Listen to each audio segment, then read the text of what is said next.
Oof, y'all. Oof. What the heck was last week? I'm not gonna lie, this was a bad one. But maybe not as bad as you might think? Awful, unspeakable things happened, and we should all reach out to our neighbors, our friends, and our communities, come together to support the most vulnerable among us.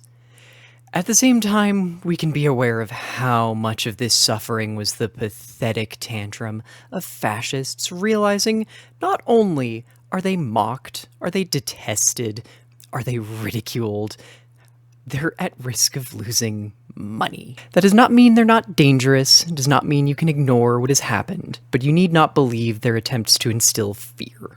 Good morning and welcome to Muttday Morning News. I'm the titular Mutt Fen. Now let's get to some news. On Monday, after his ridiculous and eugenicist pledge that by September we will know what has caused the autism epidemic and will be able to eliminate those exposures, Bobby, a parasitic brainworm, literally died of mercury poisoning in my brain Jr., somehow still Secretary of Health and Human Services, held a press conference to do just that. No, of course, that's not what actually happened. Instead, he and Donald Trump spewed a bunch of weirdly legally actionable slander about Tylenol, seemingly because Trump couldn't pronounce acetaminophen. Look, this claim is both so baseless, debunking it would be giving it the credibility it craves, and only matters if you see autistic people as a problem in need of solving, aka the definition of eugenics. Which is, of course, why Politico went with that exact wording in its now deleted skeet and this article's original text. While NPR merely gave the false claim that credibility, even I, a random trans girl running a comedy news show from a dog bed, could tell it wanted. Oops, I almost forgot one tiny detail. On top of slandering one drug, Brainworm managed to pull a classic Andrew Jeremy Wakefield doubleheader, trying to line some pockets at the same time by claiming another drug, leucovorin, sold by TV personality and administrator of Medicare and Medicaid, Mehmet Doc Oz, can cure that autism. Also on Monday, a general strike was held across Italy in support of Palestine, organized by 4 major trade unions. Fair warning, I'm going to pronounce these like someone who speaks French and not Italian. Sorry. The Union Syndicale de Base, a communist union, Confédération Unitaire de Base, grassroots unionists, Sindicato Generale de Base, a union focused on labor perspectives of internationalism, and the Italian Syndicalist Union, a proudly anti-fascist union that's been operating in one form or another since 1912, aside from a brief period where they were shut down by Italian fascists in 1925. In addition to the strike, the country also saw mass protests for nearly 24 hours over 75 municipalities. Not only did the strike achieve its goal, with Italy halting all weapon shipments to Israel, but Italy and Spain both sent naval ships to escort the global Sumud Flotilla after it was attacked by Israeli drones on Wednesday. In Greek waters, I will mention. The flotilla is around 50 ships carrying humanitarian aid to the illegally blockaded Gaza and is by no means the first of its kind, though it is the first to have state naval support. In case you need a reminder of why the flotilla is necessary, much less why they've repeatedly denied the Israeli idea they drop off food in Cyprus for Israel to totally eventually maybe deliver to Gaza and not use as a trap like they keep getting caught doing. On September 27th, as UN delegates marched out of the conference, they didn't even do that for Trump's unhinged and unscripted rant, Bibi the Butcher, Prime Minister of Israel, promised that his nation must finish the job of wiping out Hamas. Reminder that Israeli policy holds all Palestinians, including babies, are members of Hamas. To further demonstrate his pathetic cruelty, the Israeli government seized control of every Palestinian cell phone and broadcast the man's promise of death to each one. A few chairs weren't entirely empty during Bibi's speech, those holding the pictures of children killed when Israel assassinated much of Iran's civilian government back in June by bombing the capital Tehran, claiming an old War on Terror classic, they nearly had nukes that our bombs magically eliminated all traces of. On Wednesday, a shooter initially described by the Department of Homeland Security as a sniper before realizing implying he picked his target specifically might not fit their narrative, fired at an ICE concentration camp in Dallas. The shooter, quickly identified as one Joshua John, a cis man, was already known to the Dallas PD and took his own life on the scene, but not before hitting 3 men. No, none of them were ICE agents, but 3 of the illegally detained prisoners. The only people shot were those chained in place. As they tried to spin the narrative, the Trump administration made a key point to hide the names of the actual victims, even from their families. 37-year-old Norlin Guzman Fuentes, who worked cutting trees before ICE kidnapped him, was killed. Miguel Angel Garcia Mendina, 31, a house painter who lived in Texas since he was a child, was shot 4 times and remains in critical condition. When his wife found him in the hospital, he was shackled to the bed and still guarded. Little is known about Jose Andres Bordones Molina, 29, while he too remains in critical condition. Before these men's blood was even dry, Kash Patel, the failed podcast host running the FBI, posted what I can only describe as what appears to be the worst evidence plant in the history of USC policing. He claimed it was an unspent shell with an anti-ICE message engraved on it. It's actually a clip of bullets where the second from the right has anti-ICE, including the hyphen, scrawled on it in blue ballpoint pen. As a last addition, at the time of the recording, there have been 7 USC mass shootings in the last 48 hours. All of whose shooters, if they have been ID'd, were cis men. Just a little factoid. I'll be honest, I have 2 more really rough stories before we get to the fun and or weird ones, so how about a palate cleanser? Do y'all remember LimeWire, the file sharing service famous for introducing kids and teens to generations of the wonders of malware? Well, they still exist. Just, the same way that Atari technically still exists. But it's actually a French company, Infogrames, who bought the name from its previous holder when they went defunct and began wearing Atari like a skin suit, just like that previous owner, going back like 24 years.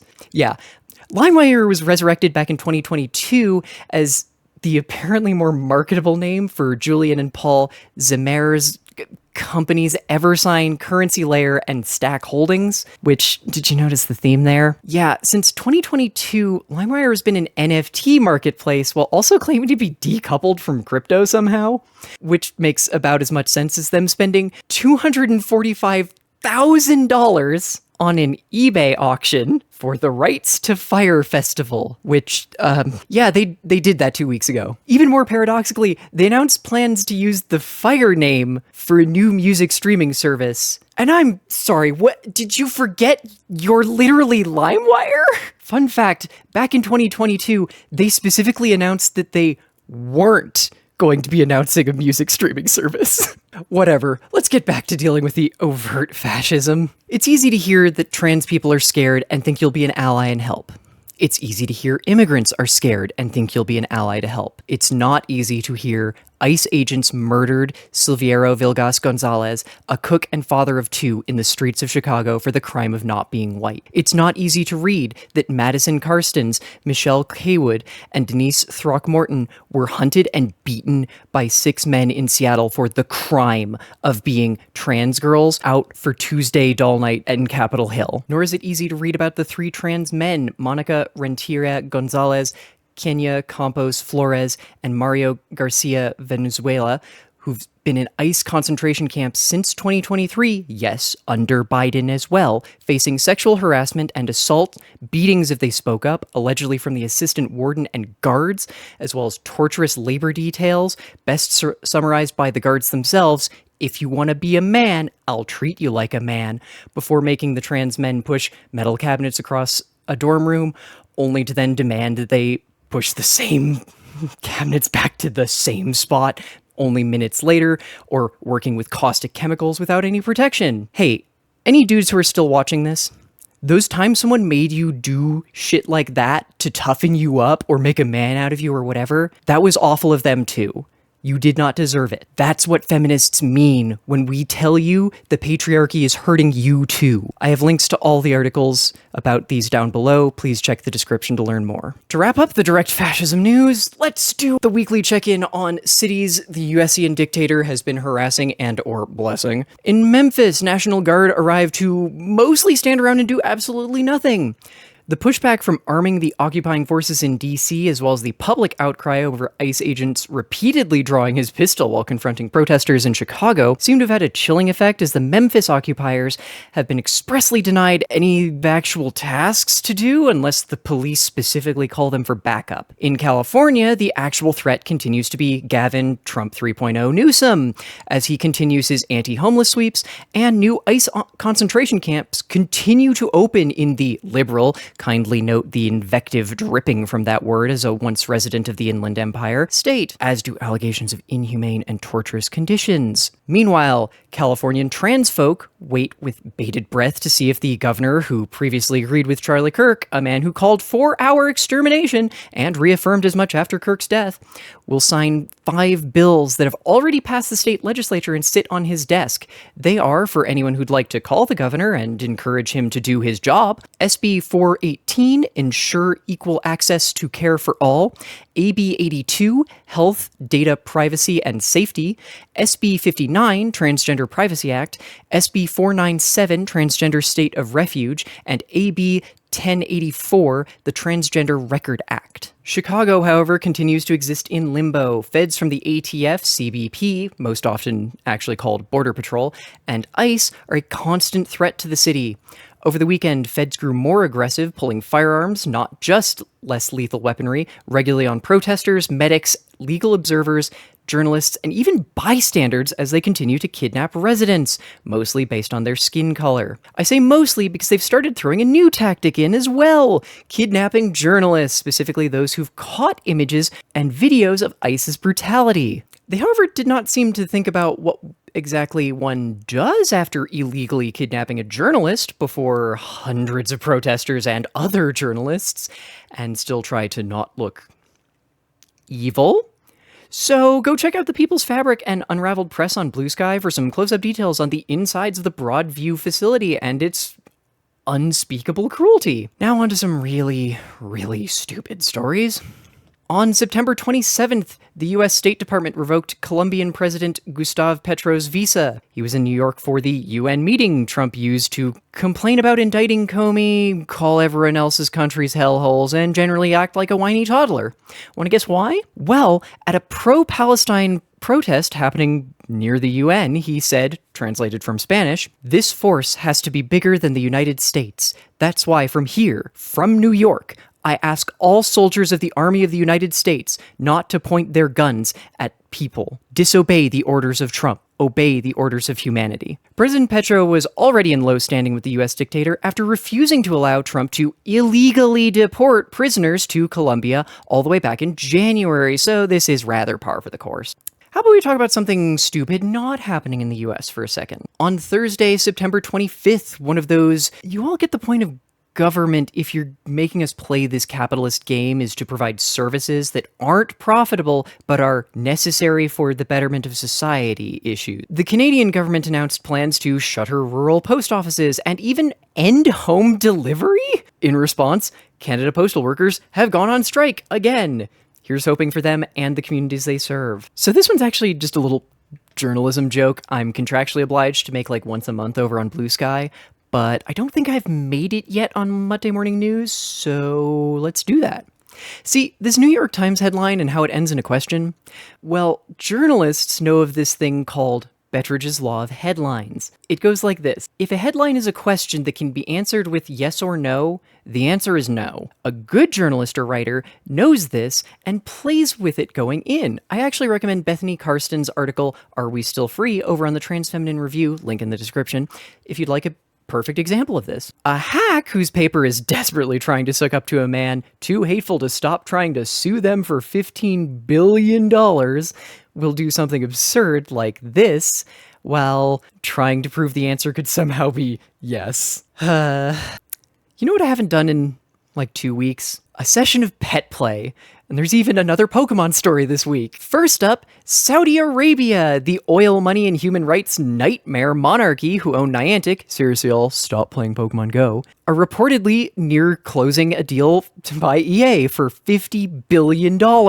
Well, that's not quite true. There's a second investor helping out Saudi Arabia, and according to CNBC, it's Affinity Partners. Yeah, I see you cocking your head. Don't worry, I'll explain.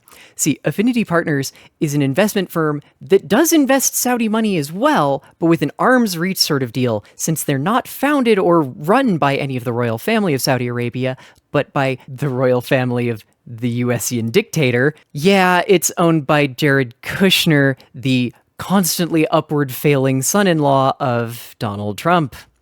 This is part of Saudi Arabia's long-term program of sports washing, using cultural events like the comedy festival currently being held in Riyadh, the many recent WWE pay-per-view specials, the eSports World Cup with its ridiculous trophy system, or just having Hideo Kojima come and visit to distract from all their human rights violations, torture, and butchering of journalists. Oh, wait, hold on.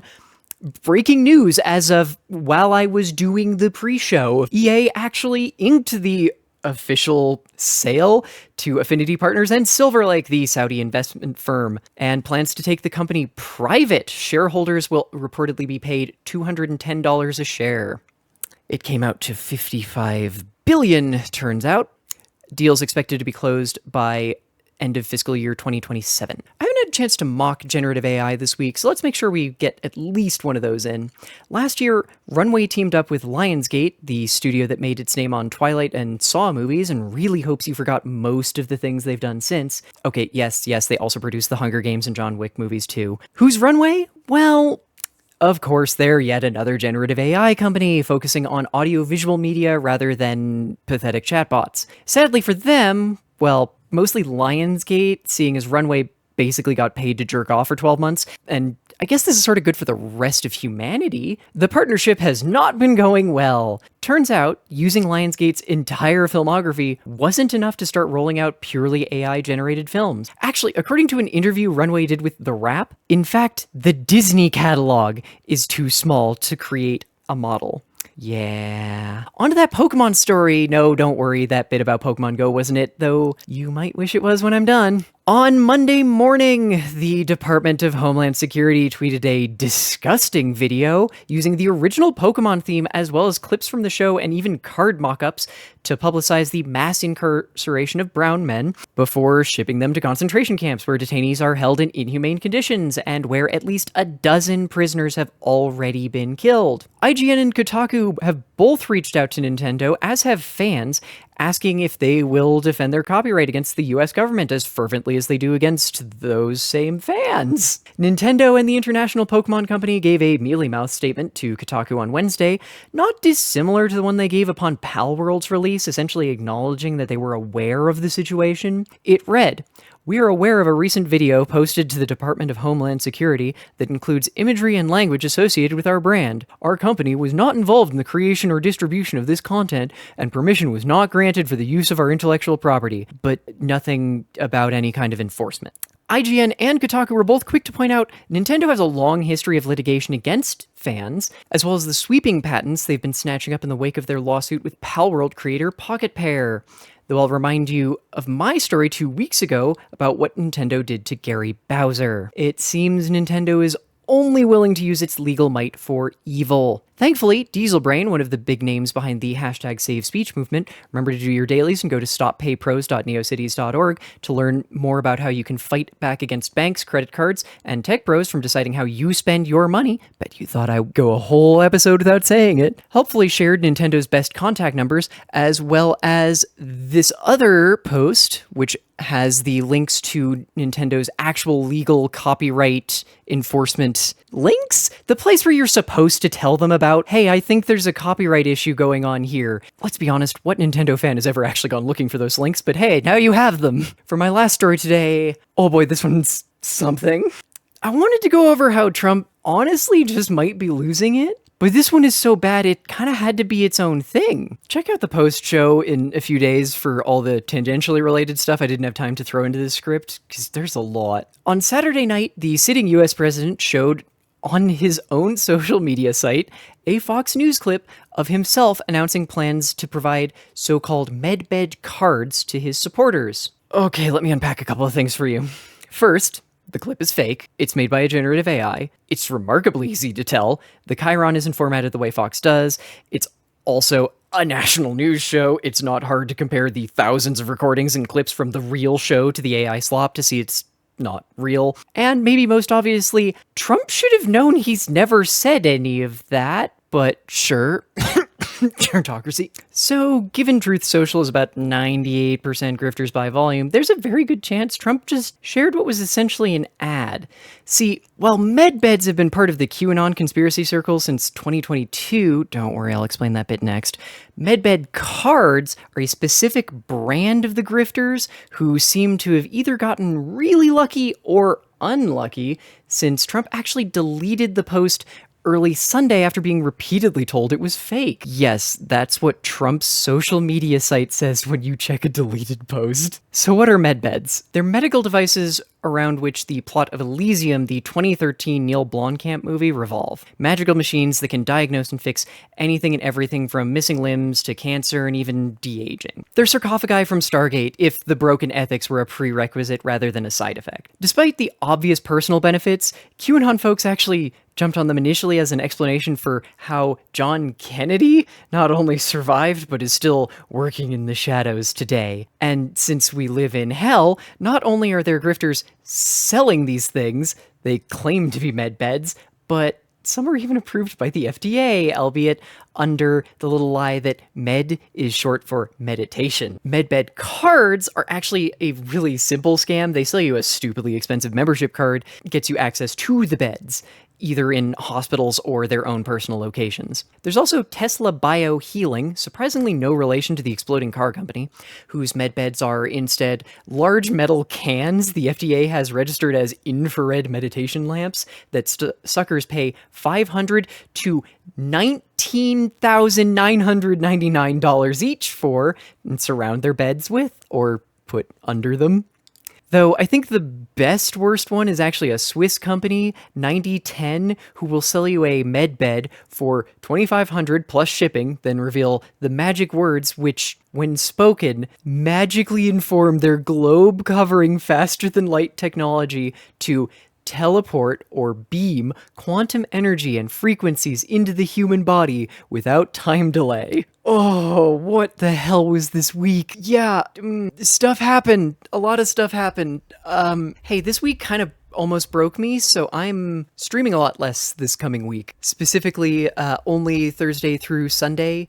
I'm going to be kind of just a broken slug. The rest for, well, today, tomorrow, and Wednesday once I get this up. Sorry, that's also why last week's post-show hasn't, and pre-show conglomeration thing hasn't gone up yet. It's mostly ready. I just literally need to add links to it, and this week almost broke me. I'm gonna be completely honest. So yeah, I'll be playing Digimon Time Stranger on Thursday and Sunday at 9 a.m.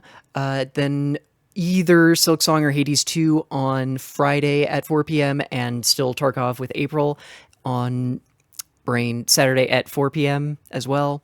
Movies in the Discord tonight are going to be, it's just comedies because I needed something that was lighthearted, damn it. So we've got Airplane, The Disaster Artist, and Clue. So I will throw up that poll in just a little bit. If you are watching this on YouTube, you can go to the description to find all of the links to support everything that I do, as well as join the Discord and do all of the stuff. Like I said, this week kind of broke me and I'm running on fumes, y'all. Thank you. I hope you all have fun. I'll see you again soon.